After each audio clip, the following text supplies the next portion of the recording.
I raised my paddle at $312,000. The auctioneer called my number. My father turned around in the third row, saw me, and forgot how to breathe. He had been telling everyone for 10 years that I was the broke failure of the family. He was about to find out in a county courthouse on a Tuesday morning that I was the one who had just bought his house. My name is Veda Eastwood. I am 34 years old. I run a small independent bookstore in Baltimore. My family had been calling me a broke failure for the better part of a decade. They were going to find out in the next 9 minutes that I had been the only person in the family with money for the last 5 years. My mother had made sure of it. My mother had made sure of it from beyond the grave because she knew, while she was still alive, that my father was going to spend the rest of his life destroying everything she had spent her whole life building. And she had decided, very quietly, that one of her 2 children was going to be untouched by the wreckage when it came. That child was me. Before I tell you what was in the letter my mother's lawyer handed me, 6 weeks after my mother died, hit subscribe. And tell me one thing in the comments. Tell me about the person who believed in you, quietly, before anybody else did. The person who placed a bet on you when nobody around them was placing one. I read every single comment. Now let me take you back to the morning that letter arrived. I want to tell you about my mother first. Her name was Lillian Eastwood. She had been a public school teacher for 36 years. She taught middle school English. She wore cardigans. She kept a small notebook in her purse and wrote down sentences she liked when she heard them, even if she heard them on the bus or in line at the grocery store. She was the gentlest person I have ever known, and she was married for 40 years to a man who was not gentle at all. My father is an engineer. He had his own contracting firm for most of my childhood. The business did well in the beginning. As the years went on, his decisions got worse. He overspent. He took on too many projects. He lost important clients because he had a habit of being right out loud, in rooms where nobody had asked him for an opinion. He kept the business afloat for longer than he should have, mostly by borrowing against the house, which my mother had inherited from her own parents, in her name. Until 5 years ago, when my mother got sick and my father changed, he pressured my mother while she was dying to put the house in his name. He said it was for tax purposes. He said it was easier for the eventual transfer. He said all of the things people say when they are trying to take something from a person who is too tired to fight. My mother signed the papers.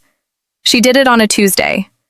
She died 19 days later on a Sunday morning, with my hand in hers and my father in the next room making phone calls about something I could not hear. I was 29 years old when she died. I was working as an assistant manager at a chain bookstore. I had a bachelor's degree in literature and a small apartment and a car I had bought used 3 years earlier. I was, by my family's measure, a disappointment. My brother Sean had become a real estate agent. My brother had a wife and a baby and a house. My brother had a career my father could brag about at family dinners. I had books. I had thoughts. I had a job that paid me $42,000 a year and a mother who used to slip me $20 bills at family gatherings without telling my father because she said she wanted me to have something just for me. After my mother's funeral, my father started to make a habit of telling people, in front of me, that I was the broke one. He would say it the way some people make jokes. He would say at dinner, "Well, Veda is our broke failure, but we love her anyway." He would laugh. My brother would laugh. My brother's wife Hannah would smile politely. The first few times I tried to push back. I told my father I was not broke. I had savings. I had a job. I was paying my own rent, on time, with no help from anyone. He waved me off. He said I would never amount to anything. He said it the way you say the weather report, like it was a settled fact. I stopped pushing back after a year. I just let him say what he wanted to say. I had learned, growing up in his house, that arguing with my father was not a way to change his mind. It was a way to keep his attention on you, which was always worse. I let him think I was the broke one. I let my brother and my brother's wife think it too. They told their friends. The story spread quietly, the way stories about other people's failures do.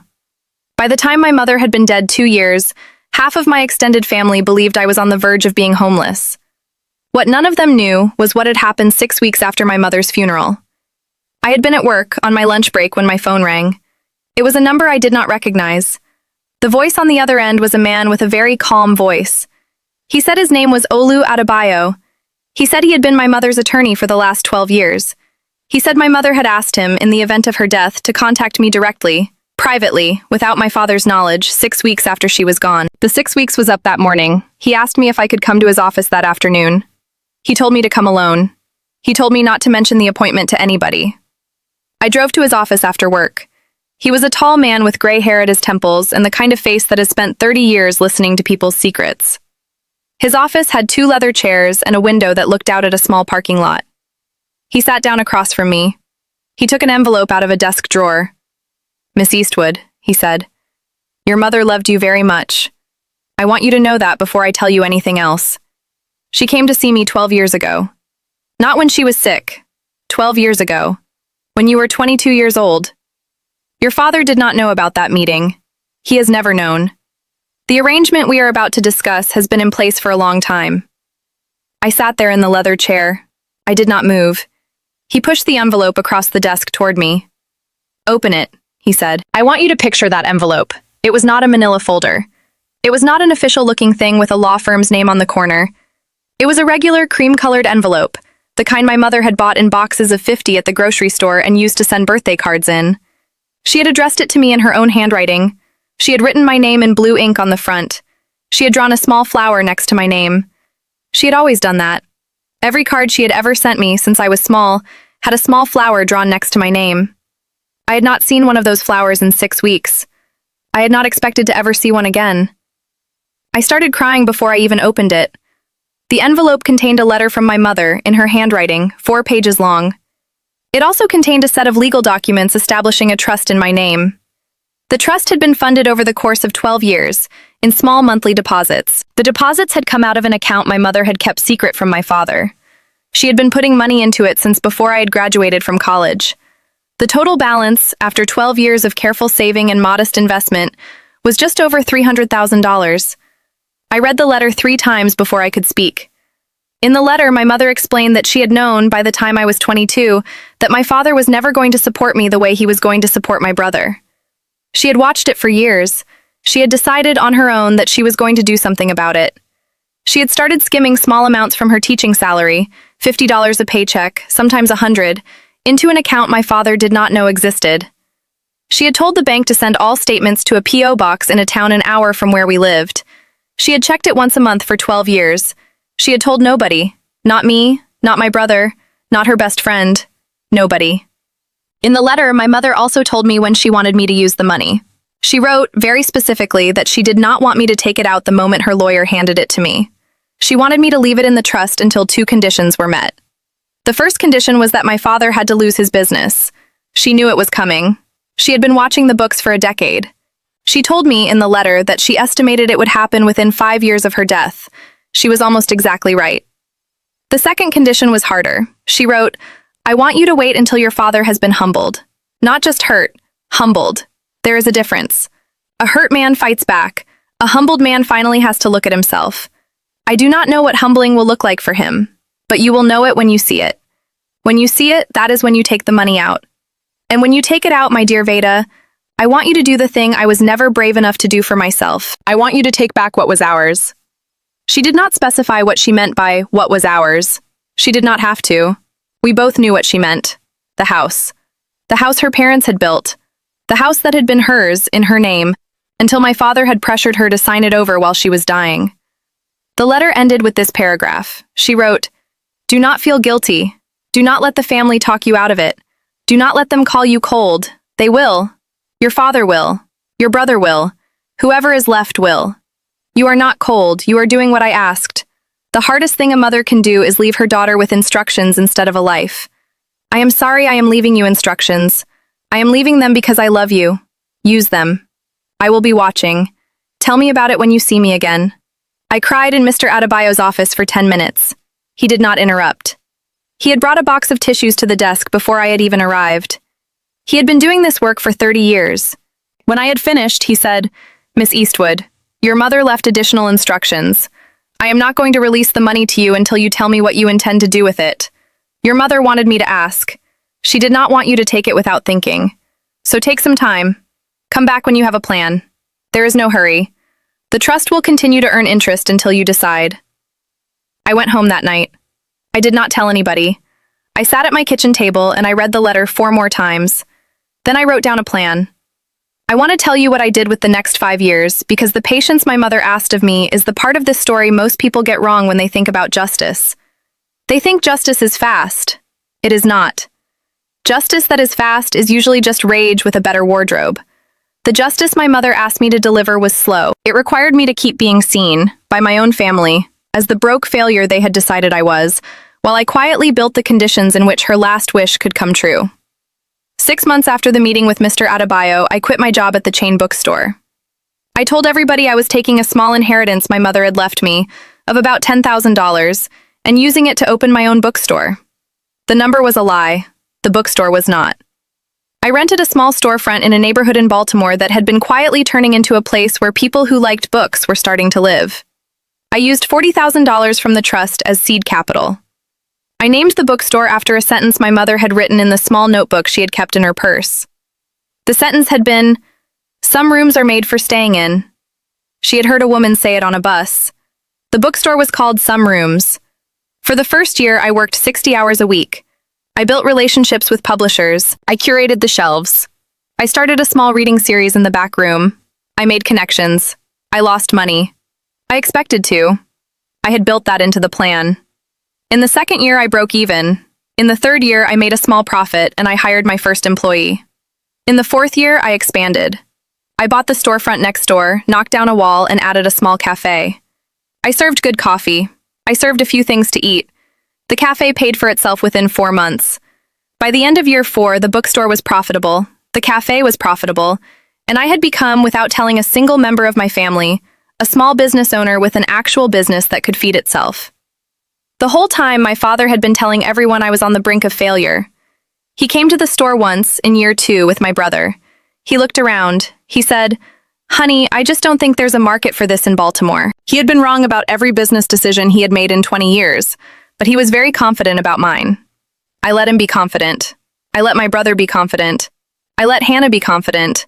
I let them all believe I was barely surviving. I posted nothing about the bookstore on social media. I did not invite the family to the opening. The few times my work came up at family events, I deflected. I said it was struggling. I said I was thinking about closing. I said I had taken on a roommate to help with rent, which was a lie. I said whatever made my father feel comfortable, because I needed him to keep believing exactly what he believed about me. I needed him to keep mismanaging his own business in the certain knowledge that none of his children would ever be able to bail him out. He did not disappoint me. In year 4, he took out a second mortgage on the house to cover his payroll for a quarter. In year 5, he missed 3 payments on the mortgage. In year 5.5, the bank sent the foreclosure notice. In year 5 and 9 months, the house was scheduled for auction. My mother had said her father had been humbled before I took the money out. The morning the auction was announced, I knew that day had arrived. My father called me a week before the auction. It was the first time he had called me in over a year. He asked me to come to dinner. He said he wanted to talk to me about something. I knew what he wanted. He wanted to ask me for money. He wanted to find out, after years of telling everybody I was a broke failure, whether I might somehow have a few $1,000s hidden away to help him keep the house. I did not go to dinner. I told him I was busy. I told him I would call him after the holidays. The morning of the auction, I drove to the courthouse. I sat 3 rows behind him. I let him not see me. The auctioneer started the bidding. My father's lawyer told him not to bid. They had no money to bid with. My father was sitting there to watch the house go to a stranger. I raised my paddle. The auctioneer called my number. I bid the opening price, which was $312,000. My father turned around. His face did the thing I told you about. He could not speak. The auctioneer asked for any other bids. There was a man in the front row, a property investor, who bid $330,000. I bid $340,000. I want you to picture what was happening in that room. My father, sitting in the 3rd row, had just realized that the daughter he had been calling a broke failure for 10 years was bidding on his house with money he could not have imagined she had. He was watching me, in his brown suit with his arms still crossed but his jaw no longer set. My brother was on his feet. My brother had his hand on my father's shoulder like he was holding him in place. The investor bid $350,000. I bid $370,000. The investor looked at me. He looked at the auctioneer. He shook his head. He sat down. He had decided in that moment that I was a person who was going to win this auction no matter what he did, and he had a more efficient use for his afternoon. The auctioneer said the house was sold. He set it for $370,000 to the woman in the back row. I had the cashier's check ready. I had drawn it from the trust the day before. The remainder of my mother's $300,000, plus the interest it had earned over 5 years, plus a small contribution from my own bookstore's profits, had purchased the house my father had taken from her while she was dying. I bought the house with the money she had hidden from him for 12 years. I want you to understand something about that moment because I have been asked about it many times since. I did not feel triumph. I have read many stories about revenge, and in those stories, the protagonist always feels triumph at the climax. I did not. I felt very still. I felt my mother. I felt her in the room, more clearly than I had felt her since the morning she died. I felt the 12 years of $50 deposits she had put away, paycheck by paycheck, while she stood in front of 7th graders and taught them about commas. I felt the years she had spent watching my father do what he was going to do, knowing she could not stop him while she was alive, knowing she could only prepare for what would happen after she was gone. I felt every Christmas she had slipped me a $20 bill. I felt the small gestures of a woman who had loved her daughter quietly for 30 years and who had decided, against the rules of the house she lived in, to make sure that daughter was eventually safe. I did not feel like a person taking revenge. I felt like a person finishing what somebody else had started. I walked out of the courtroom with the deed in my hand. My father followed me into the hallway. He grabbed my arm. He said, Veda, how did you, where did you? Dad, I said, sit down, we need to talk. We sat on a wooden bench in the hallway of the courthouse. My brother was there too. Their lawyer had walked outside. My father was breathing the way people breathe when they have just been hit by a small car. I told him about my mother. I told him about the meeting with Mr. Adebayo 6 weeks after her death. I told him about the trust. I told him about the 12 years of secret deposits. I told him about the bookstore. I told him about the cafe. I told him about everything I had not told him for the last 5 years. I told him about the P.O. box. I told him my mother had rented it in a town an hour away. I told him she had checked it once a month, on her lunch break, while she was supposed to be at the diner near her school. I told him she had been driving an extra 80 minutes a month for 12 years to make sure he never found out about the account she was building for me. I told him she had done it while teaching 7th grade English, while making his dinner, while folding his laundry, while sitting next to him in church on Sundays. I told him every detail because I wanted him to understand the size of the secret she had carried for him to never see. He cried.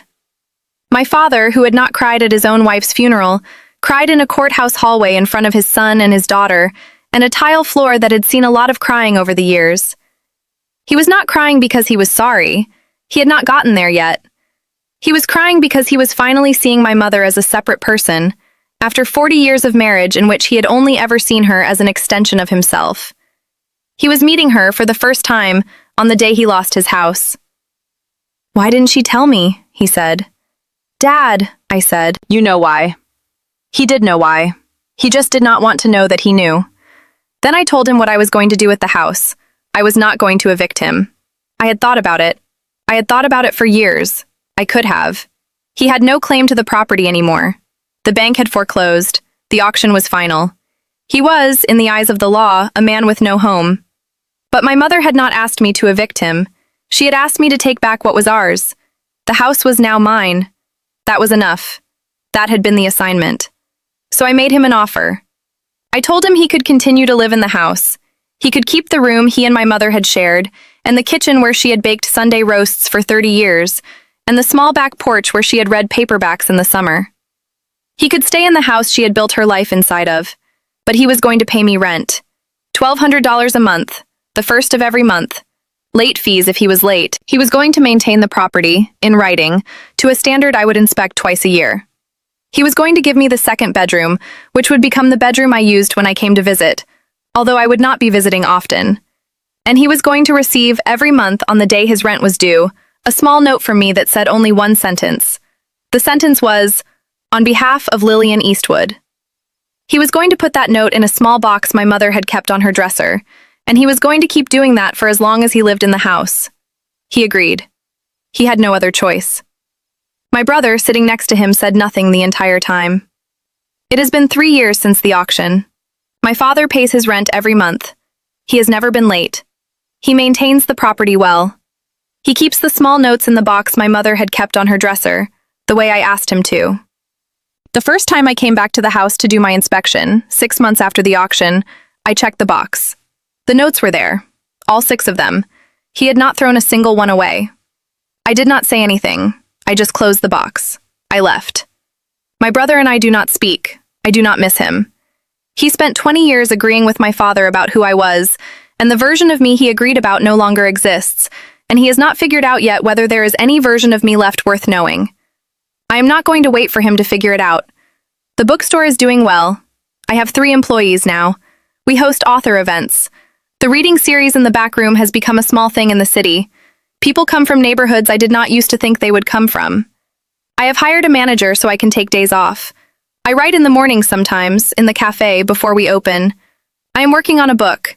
The book is about my mother. It will take a long time to write because some things only get easier to say with years. I want to tell you what I have learned because I think it is the part that may help somebody. Some of the people who love you most cannot protect you while they are still alive. The shape of their lives does not give them the room. They are stuck in their own marriages, their own jobs, their own circumstances, their own quiet bargains with people they cannot stand up to. And so the love they give you while they are with you looks small. A $20 bill at a family gathering, a note in your lunchbox, a cardigan they knit you that you do not wear until they are gone. You do not always see, while you are receiving these things, that they are also doing other things you cannot see. They are saving, they are planning, they are watching. They are getting ready in case the protection they could not give you while they were alive can be given to you after they are gone. The greatest gift my mother ever gave me was not the $300,000. It was her belief that I would become the kind of person who knew what to do with it. She placed a bet on me when I was 22 years old. She placed a bet on me every month for 12 years, $50 at a time, alone, in a P.O. box she rented an hour from the house she lived in. Nobody knew she was doing it. Nobody applauded her. Nobody told her she was right. She just kept doing it, on faith.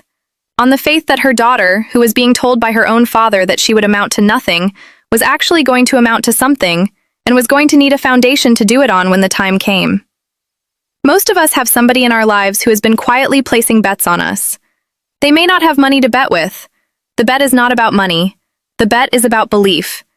They are the people who tell their friends about your small accomplishments while you are not in the room. They are the people who keep your art on their refrigerators long after you have stopped expecting them to. They are the people who, when the family is laughing at your career path, do not laugh. They notice you. They watch you. They believe in you when nobody else is doing the work of believing. The point is not whether they live to see the bet pay off. My mother did not live to see her bet on me pay off. The point is that the bet was placed.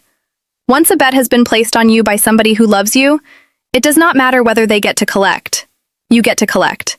You get to honor it. You get to live the life they were betting on, even if the only way you can thank them is by being the kind of person they thought you would be. I want to ask you something before I go. I want you to think about a single year of your life that was very hard. Maybe a year of grief. Maybe a year of loss. Maybe a year when you thought you were not going to make it through to the end of December. I want you to think about who, during that year, kept showing up for you. Who texted on the random Tuesday?